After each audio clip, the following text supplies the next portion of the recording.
Hello everyone, Mark Major, and this is right behind me there, yes, the Action Figure-atorium.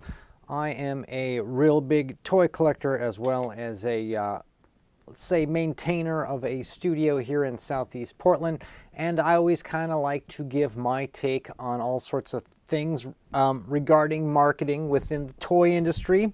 And so I thought today might be a good time to do a bit of a recap and catch everybody up to a event which I believe is a type of consumer soft revolt that happened regarding one of the Haslab campaigns, specifically the Engine of Vengeance.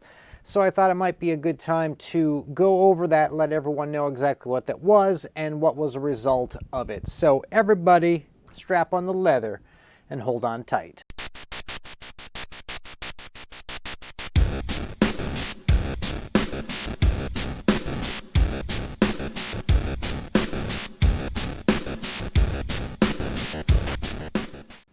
All right, so for those of you that are not in the know, Hasbro has a separate division that does these crowd funds known as a Haslab. These are supposed to be fan-driven projects, that is, dream projects is how they describe them.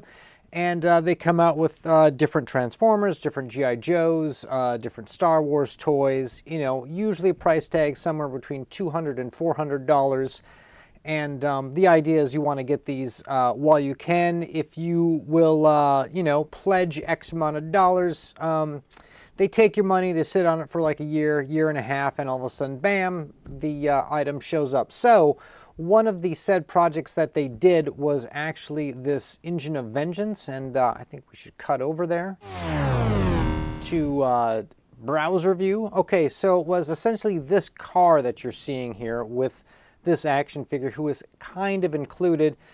He's a sort of nobody to the car, though. The car was a 1/12 scale generic, right? Not a specific brand or anything, but a generic kind of muscle car, circa 1970, right? And they were asking $350 for this particular vehicle. It came with this little flame effects there that you could clip onto the car wheels and the engine, that sort of thing. And yeah, it did come with the guy who is a version of the popular comic book character Ghost Rider. More on that in a little bit. So $350 for this, and I don't remember exactly when this came out. I wish it would tell me exactly when this launched. I get the feeling that it was about a year ago, that it was probably early 2023 or at the end of 2022. Actually, it was 2022. It was closed in October. That is correct. Sorry. So this thing about a year ago or so came out $350, and it did not fund. They didn't reach their goal. That means they're not going to make the toy. Okay. Now the reason why it didn't fund is very simple.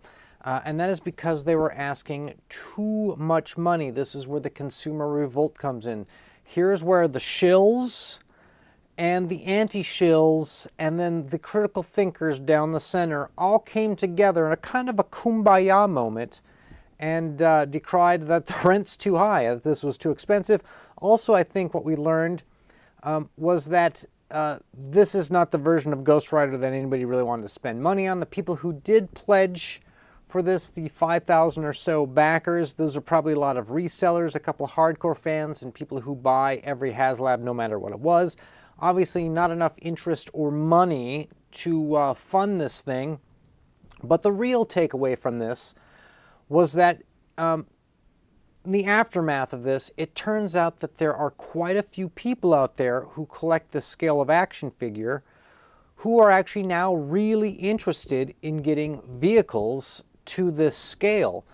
And when people were bringing out examples, I know I did a couple videos on this, about how this car was overpriced for $350. They began showing other cars, similar scale, similar type of product, right? And how they're much cheaper. There was like Maisto was doing these die-cast cars. You could get these Fast and Furious cars from Jada. McFarlane had these Batmobiles that were approximate size and under $100. You could get model kits in a 1/12 scale that was like, you know, I mean, I think we looked at Airfix, had a Bentley Princess for $125. And that's coming from a factory in England, which is a first world country. And so clearly the ruse has got to be up on these guys that they're overcharging for this car.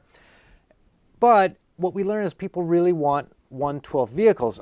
So here is the result of the soft revolt. Enter the company Ramen Toy, right?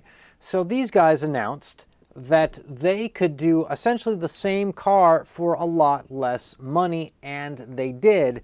It's called the Ramen Racer, and there's a variant you can buy in orange. You can see that here, right? And when this thing was up for pre-order, right, it was a very sort of limited price. You had to get into this window, $175 for this thing, right? Way underneath the $350. Since then, you can buy it anytime you want off their website, but it's now clocking around the $250 range. $30 more if you want the cool Ghost Rider sort of kit for it. But you can get it basically, I believe, in this orange, and I think you can get it in the black, the graphite black without the flame wheels. Not sure about that, but you know, I get the feeling that they'd love to take your money and ship one out. So this is one result of that, as a company took up the quest to bring cool vehicles in the 1/12 scale. Also, they're working on another vehicle, a van of the 1/12 scale, and it is going to be $99, okay? So this is the direct results we're seeing of the Engine of Vengeance. Let's go to another indie toy company, though, just to kind of put a cap on this, right? This is from Valaverse.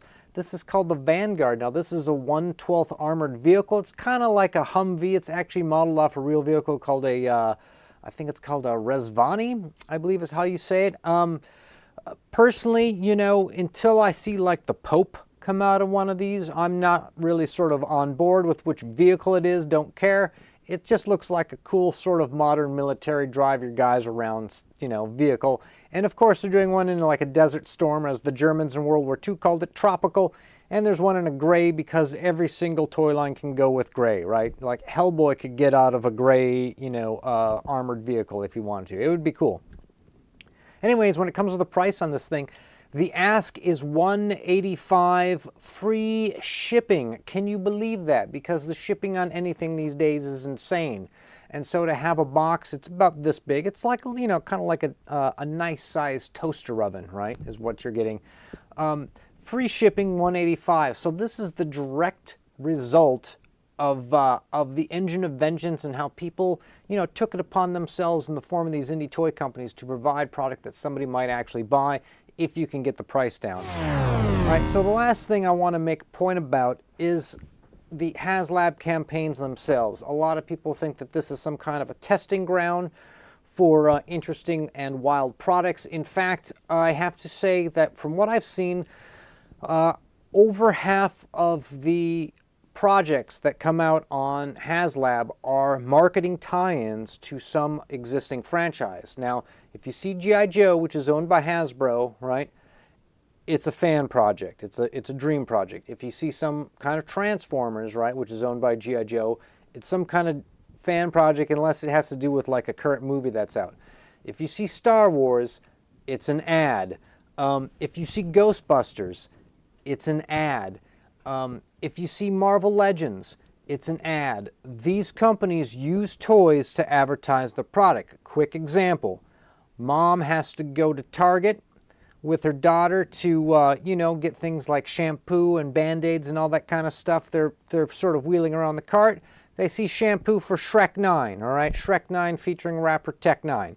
Okay, so then, you know, she knows that Shrek 9 is out, and she was like, oh, when I was a kid, Shrek 1 was coming out. So now she can tell grandma who wants to take the kid out for a afternoon or would watch or something like that.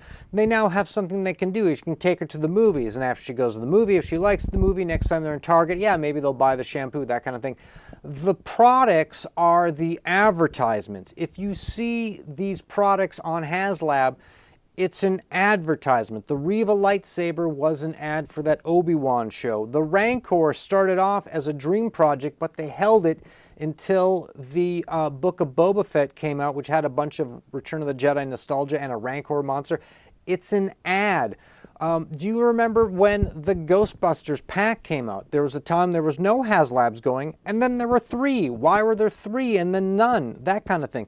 Well, it's because they had to sit on the product, the Proton pack.